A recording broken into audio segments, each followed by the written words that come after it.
7, 6,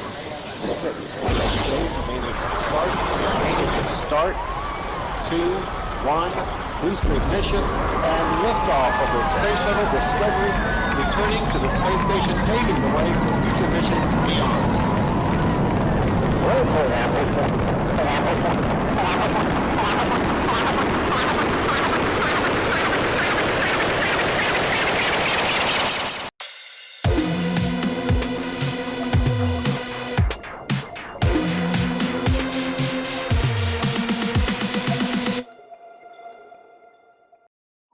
Bom dia, boa tarde, boa noite a todos. Esse é o podcast Papo Estelar, episódio YT? 50, por isso que a gente tava assim, ó. Desculpa, assim, isso. Chegamos ao episódio número 50, quem diria, né? E o papo sobre hoje é Teorias da Conspiração, parte 4. Papo sobre hoje, eu gostei. O papo sobre hoje. Gente, o papo sobre hoje vai ser muito interessante, tá? Antes da gente começar, que o episódio já tinha falado, acharam que eu ia pedir pra se inscrever, né? Não, mas eu vou contar outra coisa. A gente já tinha comentado que o episódio ia ser complicado hoje, porque eu não estou muito legal, pra variar, né? Mas vamos lá. Antes da gente começar a falar sobre as teorias da conspiração, vamos pedir pra você deixar aquele joinha aqui, se inscrever, e depois no final a gente pede de novo, beleza? E seguir no Instagram, @papo_estelar, e no TikTok, o Papo Estelar. Ou não siga. Não dê audiência pro TikTok. Bom, então vamos começar falando aqui sobre são top 10 teorias, então são 10 tópicos. O primeiro tópico é sobre mensagens subliminares. Subliminares. Essas eu gosto. E eu não vou começar falando. Vou começar falando, mas com uma pergunta. Vou começar afirmando. Entendi. Você já assistiu algum filme e de repente ficou com fome? Sim. Não, é porque você ficou muitas horas sem comer. Entendi. Não, né? Ou por exemplo, você estava sentado no sofá, assistindo TV, né? E de repente você tinha uma vontade irresistível de comprar um carro novo. Então, se a resposta for sim, você pode ter sido vítima de uma conspiração de publicidade subliminar. O quê? Os defensores dessa teoria da conspiração incluem Wilson Brian Key, autor de Subliminal Seduction, e Vance Packard, autor de The Hidden Persuaders, ambos alegando que as mensagens subliminares subconscientes na publicidade são desenfreadas e prejudiciais. Embora os livros tenham causado um clamor público, né, alguns métodos citados nos dois livros em questão foram desacreditados, né? E estudos realizados posteriormente sobre os efeitos de publicidade subliminar foram dados como falsos. Então eles estão dizendo que não é real aqui. Sim e não. Vou concluir. Bora. Né? Na década de 80, a preocupação com mensagens subliminares se espalhou através das bandas como Styx e Judas Priest, né? Com a última banda, né, Judas Priest, sendo processada em 1990 por supostamente causar a morte de um adolescente com mensagens subliminares. Que horror. Porém, vale lembrar que o caso foi arquivado, porque, né... Não tem provas de que isso... E eu quero deixar claro outra coisa. O processamento subliminar mental, ele existe. E ele pode ser tanto como testado quanto utilizado, né? Mas só porque uma pessoa percebe algo subconscientemente, significa muito pouco por si só. O cérebro é muito complexo, né? Então não há um benefício inerente da publicidade subliminar ao invés da publicidade normal. Não, pelo menos durante os estudos, né? Porém, vou deixar outro adendo sobre isso. Em 1980, 90... Isso foi há muito tempo atrás, gente. Então, assim, a gente não sabe do avanço e da credibilidade dos estudos em questão, porque as grandes mídias podem ter algum dedo nesses resultados de experimentos, né? Provavelmente tem, né? Então, assim, na última teoria, eu acho tão interessante que na última teoria a gente vai voltar sobre isso com um olhar mais moderno. Sim. E vai entender melhor isso aí. É uma boa teoria, É uma teoria que eu acredito. Sim. Quantas vezes você estava vendo o Silvio Santos e no meio da roda Jequiti... Te deu uma vontade de comprar um Jequiti, Você entendeu? nunca viu? Aparece um segundo assim, Jequiti. Eu Um vou botar segundo não, é muito Vou rapidinho. botar 42 Jequitis de 1 nanosegundo espalhado por todo esse vídeo. E vocês vão ser obrigados a comprar. Vai ganhar uma Butter Toffee. Achei que ia ganhar um produto Jequiti. Não, muito caro. Muito caro. Mas vamos lá, agora eu vou falar pra a nossa segunda, né, teoria da conspiração, que é Pássaros não são reais. Verdade? Essa eu acredito, aham. Aham. Pergunta, vamos começar de novo com uma pergunta, né? E quando uma conspiração não é uma conspiração? Então é real. Quando ela é uma peça elaborada de arte performática, né? Ah. Isso se tornaria ainda mais, né, uma teoria da conspiração? Se Se fosse tornaria dentro... ela ainda mais Isso, uma teoria? dentro desses parâmetros? Seria? Não, mas... Não? Vamos lá. Ok. A conspiração Birds Aren't Real é um movimento desenvolvido por Peter McIndoe, não sei se é assim que pronuncia. McDowell, provavelmente. McIndoe. Provavelmente. Isso aí. De 23 anos, que começou a divulgar a ideia em 2017, né? Em uma entrevista de dezembro de 2021 no New York Times, McIndoe, McDowell. que é o nome dele, permaneceu no personagem como um verdadeiro crente, insistindo em entrevistas na mídia online, né, que os pássaros não são reais, mas sim drones de vigilância feitos pelo governo dos Estados Unidos. É possível? Pode ser que sim, pode ser que não. Isso tem 50% de chance de ser verdade. 1%. A conspiração Birds Aren't Real tem toda uma equipe, né, que já organizou protestos, inclusive, na vida real, comprou outdoors, né, estampava vans com essa reivindicação e tudo mais. E o experimento revelou que as conspirações, às vezes, crescem pela credulidade. A gente vai explicar melhor aqui agora. A mídia local, às vezes, noticiava que os pássaros não eram reais, né, como se fosse algo que os jovens realmente acreditavam. E aí, tipo, em vez de uma piada elaborada, assim, sabe? Então, eles jogavam isso dizendo como se realmente fosse verdade mesmo. E aí, os organizadores, né, dessa teoria, eles esperam, né, que a piada se torne, tipo... Ela tem uma força, assim, né, pro bem. Força pro bem, né? Isso, que seja expondo todas as maneiras pelas quais a desinformação prospera. Que... Fake news. Isso, a gente vê acontecer bastante. E esse próprio Peter falou, sim, temos espalhado intencionalmente informações erradas nos últimos 4 anos, mas é com um propósito. Trata-se de segurar um espelho para a América na era da internet. Vai brincando, cara. Eu não duvido de nada, velho. Eu não duvido que os pombos podem ser... Claro que não são, mas eu não duvido né? de uma forma brincando, né? Sim.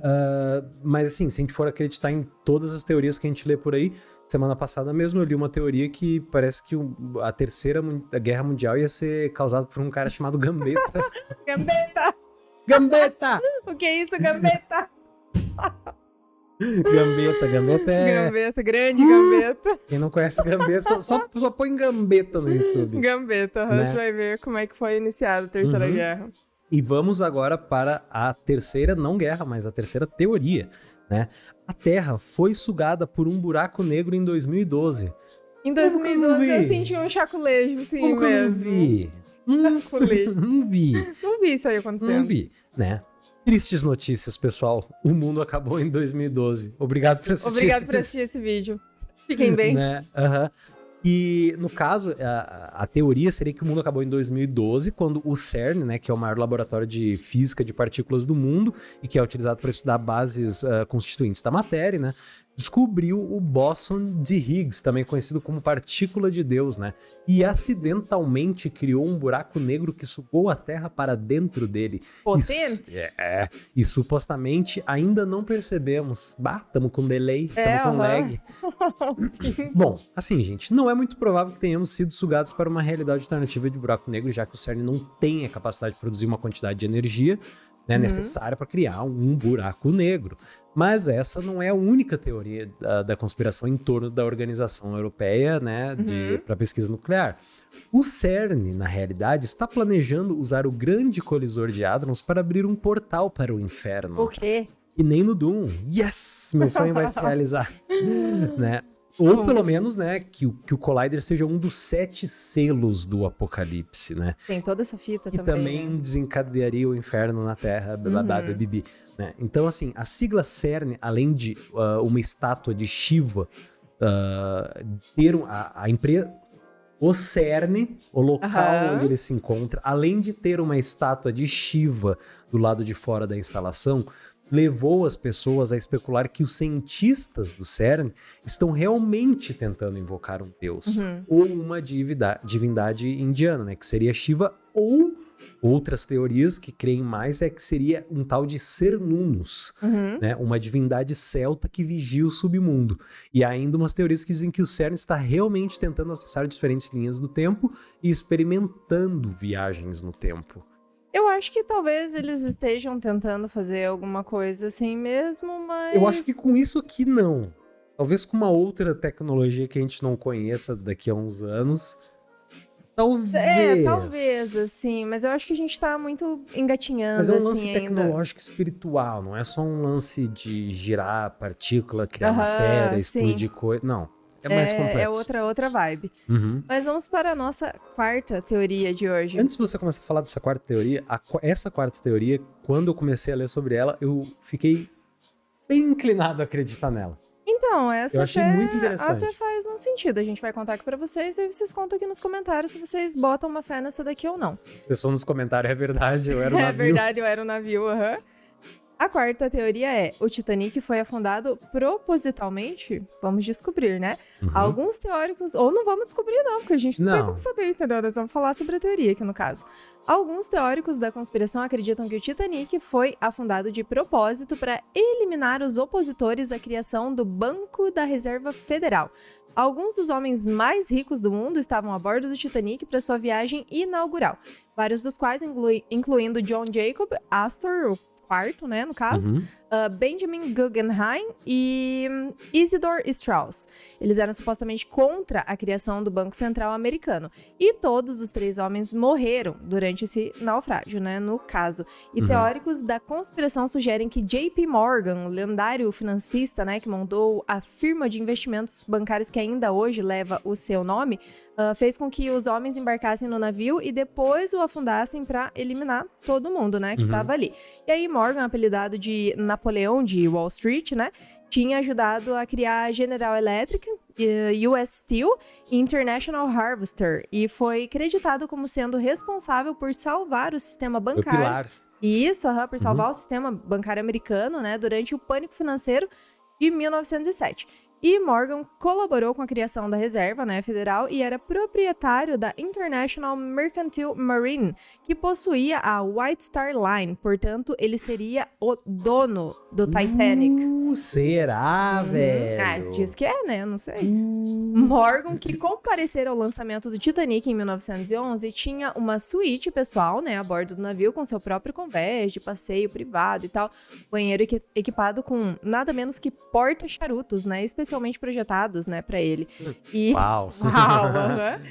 E ele teria reservado, né, uma passagem na viagem inaugural do navio, mas ele cancelou ali a viagem e tal e permaneceu num resort francês para desfrutar, né, das suas massagens matinais e banhos. Deu o navio afundar de longe, né? Malandro. O cara tava lá fazendo massagem, ganhando banho de enxofre e tal. Falou, não vou nessa fita aí, no banho de enxofre, direto, o cramunhão, assim. Do cramunhão. E o seu cancelamento de última hora, né, dessa viagem, alimentou ainda mais, né, a especulação entre os teóricos da conspiração e que ele conhecia, sim, o destino do navio. Interessante. Você sabia que tem outra teoria que envolve o Titanic e o Brasil? Uma vez eu vi no programa do Ratinho, né? Teve uma moça que falou que uma delas falou que a capital do Brasil era a Espanha e logo depois ela falou que o Titanic trazia escravos pro Brasil. Aqueles vídeos do Ratinho lá perguntando as coisas. Ali da caravana da onde? Caravana da onde? Não sei, dos vai. Quintos, né? Dos quintos. Gente, vamos para a quinta teoria. Falando em quintos? Essa eu acredito, gente. Obviamente que eu acredito. É claro que essa aqui é real. Keith Richards é John Kennedy. Na realidade é o contrário. John Kennedy é Keith Richards. É Keith Richards, né, no caso. Ou os dois. Os dois são eles mesmo. Ixi! É Dragon Ball Z. Facilmente, uma das teorias de conspiração mais bizarras desse ano foi que o guitarrista dos Rolling Stones, Keith Richards, o zumbi ambulante, na realidade é o presidente John F. Kennedy. Eu acho impossível, mas vamos lá. Membros da seita QAnon em Dallas divulgaram a alegação, facilmente refutável, diga-se de passagem, né?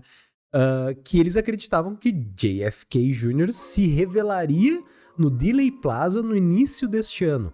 Uma vez que o evento previsto não se tornou realidade devido ao fato de JFK estar morto Faz um há tempo, décadas, né? Uhum. Os seguidores do QAnon disseram que tanto JFK quanto seu filho se revelariam em um show dos Rolling Stones no Dallas, no Cotton Bowl Stadium. Uhum. Pessoas compartilharam fotos e postagens de dentro do estádio e estavam convencidos de que Richard, nascido em Dartford, sudeste da Inglaterra, em 1943, era de fato o presidente, 35º presidente dos Estados Unidos. Unbelievable. Eu acho que isso tem 0% de chance de ser verdade. Ai, sei lá, né? Negativo 1. É menos Nem chance no de... nosso mundo e nem em nenhum universo paralelo. Isso é o nosso ponto de vista, Mas né? sabia que eu conheço uma teoria sobre o Keith Richards. Que ele faz transfusão de sangue toda semana pra poder continuar usando droga. Nossa, que Quando pesado. eu era criança, me passaram fake news. Você botou uma fé, com certeza. Ah, com certeza, A né? gente acredita Nem sabia em que era tudo, Keith. Não, e já sai espalhando, assim, Você né? sabia? Eu sabia que o Keith Richards... Quem que é Keith? Não importa, cara. Ele troca o sangue. Ele troca o sangue pra poder usar droga, pra poder continuar fazendo shows dele, entendeu? Mas bora Entendi. lá. Vou contar aqui a sexta, que é... Abril é o mês em que os governos realizam rituais. Vou te explicar melhor. Tá. Algumas pessoas notaram que, curiosamente, uma grande quantidade de tragédias acontece durante o mês de abril, né? De acordo com essas pessoas, abril, na verdade, é temporada de sacrifícios de sangue do governo do... Uau! Veja só! aham. Veja bem, né? E durante esse mês, o governo realiza sacrifício ao deus demônio Baal. E depois disfarça esses sacrifícios como tragédias.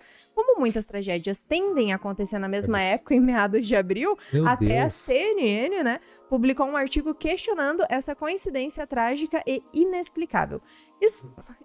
Jornalismo está morto. O jornalismo se morreu, né? Se morreu. Estranhamente, em meados de abril, né, tem sido período de... um período de sacrifício. De sacrifício, né? Em muitas civilizações e tal. E o culto, né, de Baal costumava adorar os seus deuses, né, do sol, da fertilidade, sacrificando humanos através do fogo. E os teóricos da conspiração, né, eles acreditam que essa horrível tradição ela é continuada pelo governo na forma de tiros, explosões, né? Essas grandes tragédias, desgraças que a gente vê acontecendo, né? Eu acho que quem pensou nessa teoria... 5 minutos antes de terminar de escrever ela, comeu uns 2 quilos de fezes. Não, assim, eu não vou nem comer. Assim, se bem que eu mais ou menos pago meu imposto de renda em abril, então é o mês do sacrifício. Então assim... Assim, a gente fica, né, dividido de novo, assim. Forma. Agora, essa próxima que eu vou falar, nossa, eu ponho meus 2 braços em jogo como é verdade. Se liga. A Finlândia não existe. Isso aí é coisa de terraplanista. Isso é pior do que... Pior do que coisa de terraplanista. Gente, vamos lá. Graças a um tópico no Reddit que ficou muito famoso, né? Há uma teoria de que a Finlândia é uma massa de terra fictícia. Isso mesmo, o que você ouviu mesmo é... Fictícia? Zero, nada. Não existe. A Finlândia teria sido inventada pelos japoneses e pela União Soviética durante a Guerra Fria, em um esforço para garantir os direitos de pesca no Mar Báltico. O usuário do Reddit, Rarigan, sugeriu que a população da Finlândia é, na verdade, composta por pessoas do leste da Suécia, norte da Estônia e oeste da Rússia. Embora essa teoria provavelmente tenha começado como uma piada, ela rapidamente ganhou força online e se expandiu através de alegações como os peixes que são capturados na Finlândia, entre aspas, porque não existe, né? São enviados pela rodovia Transiberiana para o Japão sob o disfarce de produtos da Nokia. Então, para aqueles que acreditam nessa teoria, a ferrovia e a Nokia foram criadas com esse único propósito. Caramba, basicamente isso, né? Não há necessidade de reservar um voo para checar os fatos, gente, obviamente, né? A internet falou... Tá falado, se a internet falou que é real, entendeu? Mas, ou pra Finlândia, o quê? Mas... Cada teoria que passa eu acredito mais, porque essa próxima eu acredito 100%. Essa é braba aqui, ó. Número 8 é pessoas ruivas seriam alienígenas, né? Pra vocês sobre essa. A curiosidade da internet sobre as pessoas ruivas se traduziu em inúmeras teorias, né, sobre a sua origem. E, de fato, né, as pessoas ruivas, elas diferem biologicamente, né, de suas contrapartes de cabelos menos ardentes. E, aparentemente, eles têm uma liberdade diferente, né, pra dor, são mais suscetíveis a certas doenças e tal. Mas os teóricos da conspiração deram um passo um pouquinho longo demais, né? E alegaram que as suas diferenças significavam que eles nem desse mundo eram, no caso. Apesar dessa teoria ser maluca, né? Obviamente, já foi comprovado cientificamente em diversos estudos que pessoas ruivas realmente elas aguentam mais dor, conseguem sentir quando o frio se aproxima e precisam de menos vitamina D do que o resto da população. Mas isso aqui é todo um estudo, né? Pessoas que vivem em lugares mais frios, elas vão tendo essas mutações, assim, tipo, a genética delas vai se modificando para que elas aguentem realmente o frio, assim. Então, o olho claro, tipo, se você tá num lugar com muita neve, Sim, existe um porquê, assim, olho, sabe? O olho claro e escuro em relação a quanto você tem de sensibilidade também, a luz, né? Sim. Tem muita coisa. Agora eu vou falar da minha favorita. Ai, Deus. Os personagens do Ursinho Puff representam transtornos. Ah, essa... E isso é bem real, assim, só não chega perto daquela do Pokémon de que o Ash tá em coma há 12 anos, né? Porque ele não envelhece nunca. Bom, gente, Winnie the Pooh, também conhecido como Ursinho Puff, foi uma das séries animadas mais populares há alguns anos atrás. As pessoas adoram seus personagens, mas de acordo com alguns teóricos, todos esses personagens possuem sérios problemas. E é verdade. Aparentemente, o Ursinho Puff, que é obcecado por mel, tem um distúrbio alimentar, representado por sua necessidade constante de comer mel. Leitão representa o transtorno de ansiedade generalizada. Isso é facilmente percebido em seu comportamento constantemente ansioso. Qualquer coisa que aconteça ou que possa acontecer já é motivo para alarde para ele, né? Movimentos repentinos e barulhos diferentes são suficientes para fazer o pobre Leitão correr. Por isso, provavelmente, ele fica próximo do Puff, né? Que é um personagem que é mais calmo e distraído, né? E Tigrão é representado pelo transtorno de déficit de atenção e hiperatividade. O tigre não consegue ficar parado por um instante sequer. Ele é extremamente ativo, mesmo quando sabemos que precisa de um descanso. Não sou eu mais. O Tigrão também possui controle impulsivo, supondo que todos que estão ao seu redor, né, estarão interessados nas mesmas coisas que ele está aprontando. Por outro lado, o bisonho tem o transtorno mais notável, a depressão. Ele sempre apresenta um olhar triste e negativo para a vida, nunca sentindo emoções positivas como felicidade e entusiasmo. Essa depressão severa, também conhecida como distimia crônica, provavelmente, né? Faz com que ele permaneça em um estado de mau humor contínuo. Isso o faz chegar ao ponto de parecer confortável com a tristeza, né? E o coelho, né? O Abel, o coelho, né? O coelho que precisa manter as coisas organizadas o tempo todo. Te lembra alguma condição? Toque. Também, dentro dos transtornos mentais, o transtorno obsessivo compulsivo, o famoso toque. Né? É a característica marcante do personagem. Sua energia raivosa é gasta contando, recontando, arranjando e rearranjando tudo e todos de sua vida. E por fim, o menino, a criança, né, o Cristóvão, que vê todos os personagens, possuem esquizofrenia. Esquizofrenia, ele tá variando, então ele tá vendo coisas É possível, né? Acredita-se que todos os personagens sejam imaginações da sua mente criativa e cada um deles é uma manifestação do seu humor. E parece que o professor Coruja lá, ele é viciado em pasta de cocaína, mas... Pesadão. Não sei bem, porque ele tá sempre com os olhos muito arregalados. Eu não achei nenhum distúrbio. Na realidade, ele tem uma parada que eu notei, quando eu era criança, eu notava nele, que é quando eu acredito que ele tem dislexia. Cada vez que ele lê alguma coisa, ou faz alguma coisa, ou entende alguma coisa errada, ele meio que se assusta e fala, não. Então, tipo, pode ele ser, também tem né? Sim, provavelmente. E agora continuando a primeira né? teoria, a gente vai dar um turbo agora. A gente vai passar para a 10ª agora, né? Que seriam as empresas gostariam de nos deixar viciados? Não, a gente não tá falando do cigarro, né? Se é o que a maioria de vocês imaginou. Liga só nessa história. Na década de 20, né, 1920, 2 homens elaboraram um esquema sinistro para obter o controle das mentes dos americanos. O plano deles era identificar as necessidades, né, profundamente assim, enterradas nas pessoas e usar mensagens sutis, né, aquela mensagem subliminar, no caso, para manipular as pessoas a fazerem coisas assim, tipo, sem perceber, sabe? E um deles, né, uma dessas pessoas era Edward Bernays, e que era sobrinho de Freud. E Sigmundo? ele mesmo. E ele usou os insights, né, do tio dele sobre o subconsciente para desenvolver esses seus novos métodos. E o seu objetivo era transformar os trabalhadores americanos normais em consumidores maníacos, treinando-os para desejar uma quantidade cada vez maior de bens e assim convertendo a energia da sua vida em lucro para essas corporações, para essas grandes. Ele teve sucesso, Claro, ele conseguiu. Ele então. conseguiu, porque a gente vive para isso hoje, né? Exatamente. E ele falava, né, devemos mudar a América, né, de uma cultura de necessidades para uma cultura de desejos, né, declarou o Paul Mazur, que daí era parceiro desse Bernays. E ele também falou, né, abre aspas, as pessoas devem ser treinadas para desejar qualquer coisa nova, mesmo antes de que as velhas tenham sido totalmente consumidas. Devemos moldar uma nova mentalidade. Os desejos do homem devem ofuscar as suas necessidades. E em 1928, Bernays descreveu com orgulho como as suas técnicas de manipulação mental elas já haviam permitido que uma pequena elite, né, controlasse as mentes da população americana.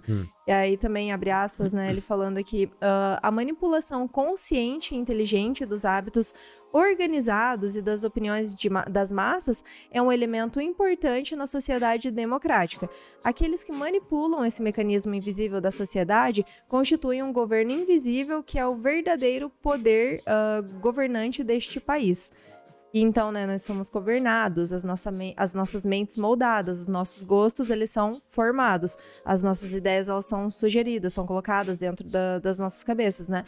Em grande parte por homens dos quais a gente nunca ouviu falar e às vezes nem vai ouvir, né?